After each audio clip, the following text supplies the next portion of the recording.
Different forms of energy. First, the solar energy. The energy radiated out by the sun is called solar energy. The solar energy is a renewable source of energy which we obtain from the nature. The solar cells, solar panel, solar cooker, solar furnace, etc. uses solar energy to convert sun's ray into different forms of energy. The energy produced by solar cells is direct current electricity. A solar panel is a collection of solar cells that are attached together in a frame and covered in glass. There are usually 60 to 72 solar cells in each individual solar panel. A solar array is multiple solar panels wired together. Here you can see this is Odiolos solar furnace, the world's largest solar furnace situated at France. Mirrors on a hillside reflect sunlight into the 54-meter high parabolic mirror, which concentrates the heat on one spot in the small building in front of the mirror. In detail, you can see here the solar rays are picked up by a first set of steerable mirrors located on the slope of the mountain, and then sent to a second series of mirror. They are also called concentrators, placed in a parabola and eventually converging sun rays on a circular target 40 cm in diameter on the top of the central tower. Another use of solar energy is by the plant during photosynthesis to produce food. Next type of energy is heat energy. Steam engine is a machine for converting heat energy into mechanical energy using steam as a medium or working fluid. When water is converted into steam, it expands, its volume increasing about 1600 times. The force produced by the conversion is the basis of all steam engines. Steam engines operate by having superheated steam which force a piston to reciprocate or move back and forth in a cylinder, which this helps to move the wheel of engine to move.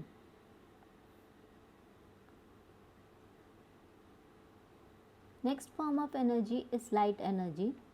Light energy is the form of energy in presence of which other objects are seen. The natural source of energy, light energy, is sun. Chemical energy. The energy possessed by the fossil fuels such as coal, petroleum and natural gas is called the chemical energy or fuel energy. These fuels contain chemical energy stored in them. When fuels are burnt, the chemical energy changes into heat and light energy. The food that we eat also has the chemical energy in it. Plants convert the solar energy into chemical energy of food during the process of photosynthesis. A battery has the chemical energy stored in it, and it provides the electrical energy when in use by a chemical reaction which takes place inside it. Hydroenergy. The energy possessed by the fast moving water is called hydroenergy. In hydroelectric power station uses energy of water. When the water is stored in a dam at height h, it possesses potential energy. When this water is allowed to flow down from the dam, this potential energy is converted into kinetic energy. Now the kinetic energy is used to rotate the turbine and generate mechanical energy. This mechanical energy is then converted to electrical energy in the generator and then supplied to the consumers using power lines. Next form of energy is electrical energy.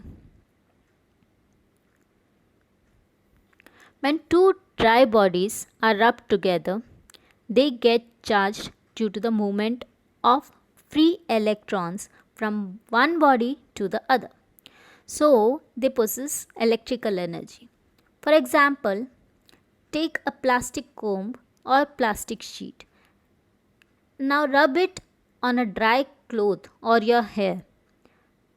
Now, if you bring this plastic sheet close to the bits of paper, they will start to attract to the ruler or the plastic sheet. This happened because when you rub the comb or the plastic sheet with your hair, there was transfer of free electrons, due to which static electricity was generated in the plastic sheet, which attracted positively charged bits of paper. Now next, we are having a battery. In an electric cell, due to the movement of ions from one electrode to the other electrode within the cell as a result of chemical reaction, it becomes source of electrical energy. So here we can see chemical energy is converted into electrical energy. Next form of energy is nuclear energy. The energy released due to loss in mass during the process of nuclear fusion and fission is called the nuclear energy or atomic energy.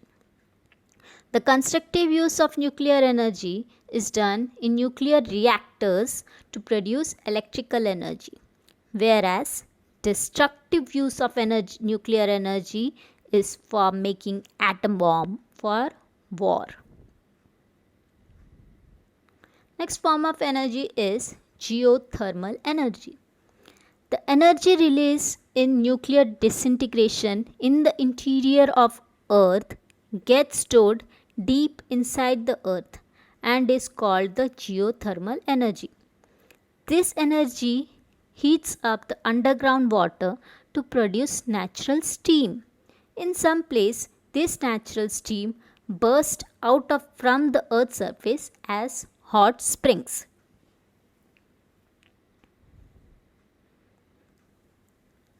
Here you can see the geothermal energy is used for power generation. The electrical companies drill wells into the earth to trap the natural steam, which may be used to run the turbine of generators to produce electricity.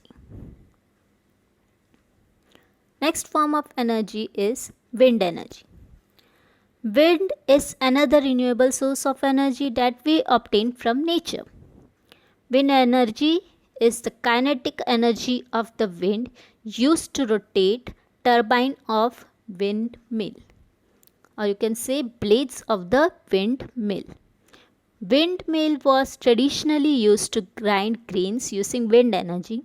Nowadays, wind energy are also used to generate electricity at many places. Next form of energy is sound energy. A vibrating body possesses the sound energy. For example, if the string of guitar is plucked, it vibrates and produces musical tone. Sound energy is used in sonar system also, where the sound is first emitted from a ship at surface of water.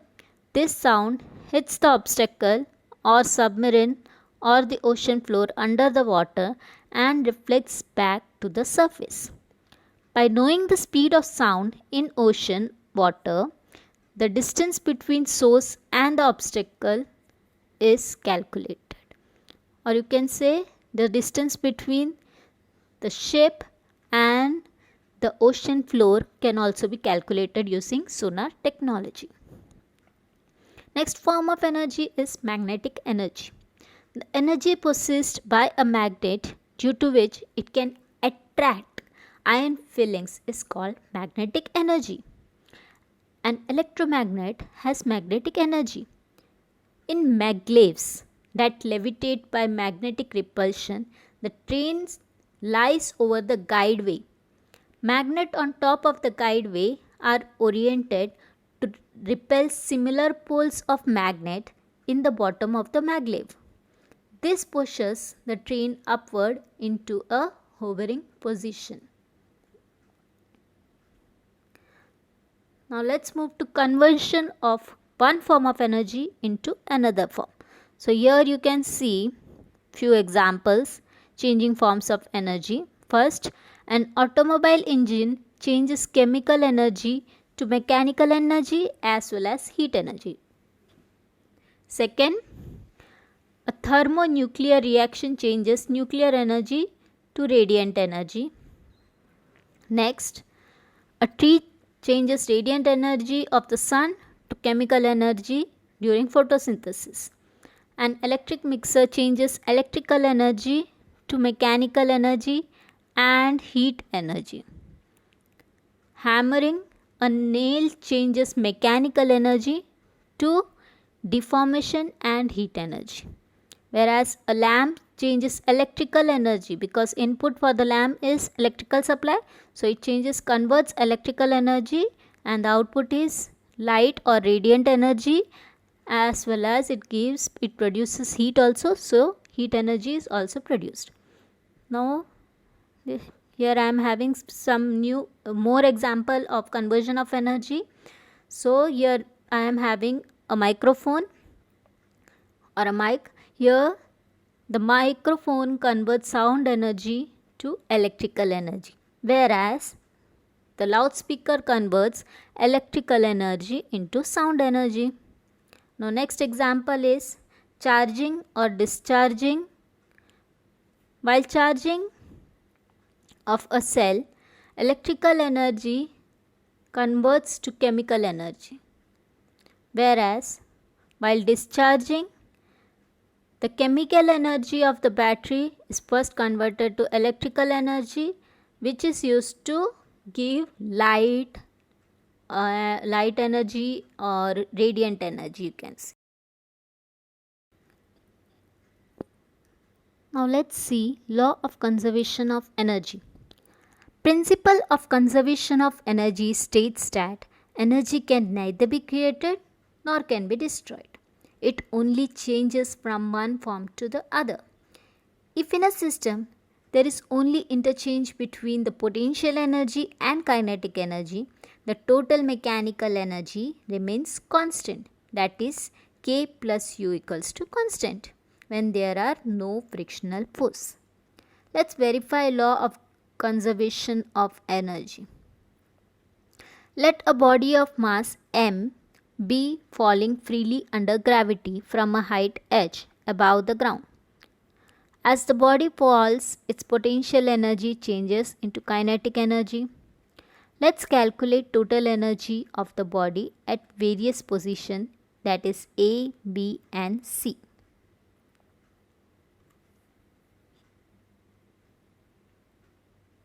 At the position A, that is at height h above the ground, initial velocity of body is equals to 0. So u is equals to 0 since body is at rest. Therefore kinetic energy is equals to 0 because kinetic energy is equals to half mv square. If velocity is 0, so kinetic energy is 0. Potential energy will be equals to mgh. Hence total energy is equals to K plus U, which is equals to 0 plus mgh equals to mgh at the position A. Now let's move to next position, that is position B. At the position B, when it has fallen a distance x, let v1 be the velocity acquired by the body at B after falling to a distance x. Then we can see initial velocity, it was 0, displacement it has covered, it's x, and acceleration is due to the gravity, so acceleration due to gravity is g. From equation v square equals to u square plus 2as, we substitute the values. Final velocity at point B is v1, so v1 square is equals to initial velocity was 0, 0 plus 2g x, where g is the acceleration due to gravity and x is the displacement from A to B. So I am getting v1 square is equals to 2gx. Now substituting this value of v1 square in the kinetic energy equation, I am getting half m into 2gx. So after solving, we will be having mgx. Now at B, height of the body above the ground is equals to h minus x, right? So therefore potential energy U is equals to mgh minus x. Hence total energy is equals to kinetic energy plus potential energy. So kinetic energy is mgx and potential energy is mgh minus x. After solving, you will get answer as mgh. So you can see at position B also the total energy is mgh. So at position B also energy is conserved. Now let's move to position C. At the position C on the ground, U is equals to 0, S is equals to height h. Displacement because it is moved by a distance h, and A is equals to acceleration due to gravity g. From equation V square equals to U square plus 2as. So V square is equals to, U is 0, so 0 plus 2gh. Substituting this value of V square in the equation of kinetic energy, we'll get kinetic energy is equals to half m into 2gh, which is equals to mgh. And potential energy when it reaches the ground is 0 because height is 0. So potential energy is equals to 0. Total energy is equals to kinetic energy plus potential energy, which is equals to mgh. So you can see at point C also the energy, total energy is conserved. Thus we can say that total mechanical energy always remains constant at each point of motion, and it is equal to the initial potential at height h.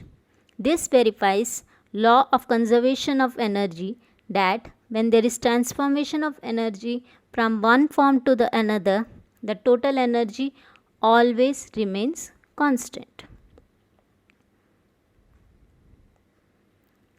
Here this graph shows the conservation of energy in motion under gravity. X-axis shows height above the ground and y-axis shows the energy level. At point A, height is maximum, so potential energy is equals to mgh and kinetic energy is equals to 0 because the body is at rest. So total energy is equals to mgh. At point B, height is equals to h by 2, so kinetic energy is equals to half mgh and potential energy is also equals to half mgh. Thus total energy is equals to mgh. At point C, here height is 0 because it reaches the ground, therefore potential energy is 0, kinetic energy is maximum, which is equals to mgh. Hence again total energy is mgh. Thus this graph shows the conservation of energy. Energy is conserved in this system. Now application of principle of conservation of energy to a simple pendulum.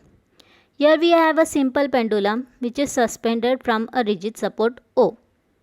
When it is displaced to one side and then released, it swings from one side to the other like this. It reaches equal distance and equal height on either side. For this experiment, we neglect the force of friction between bob of pendulum and air. Let's calculate energy of pendulum at each position.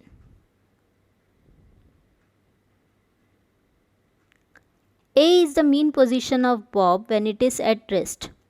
When the bob is displaced to the position B from its mean position A, the bob gets raised by a height h. So its potential energy increases. Potential energy PE is equals to mgh. And since bob comes to rest at B, its kinetic energy at B is equals to 0. Now, when the bob is released, the height of bob from A decreases from h to 0 when it reaches back at point A.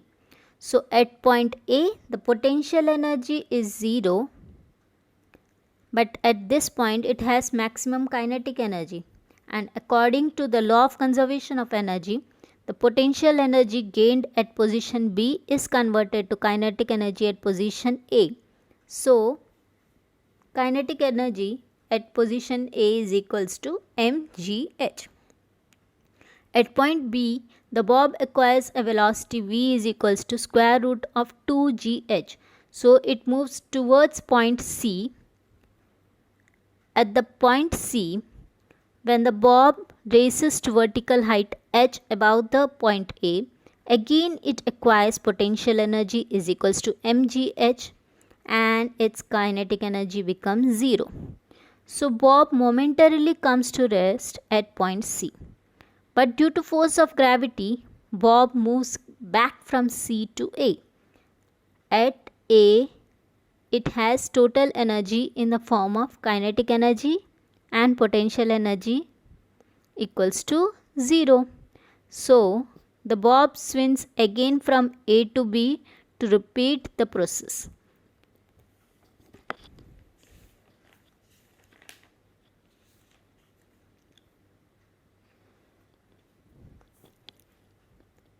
Thus, during the swing at the extreme positions B and C, the bob has only the potential energy, while at the mean position A, it has only the kinetic energy.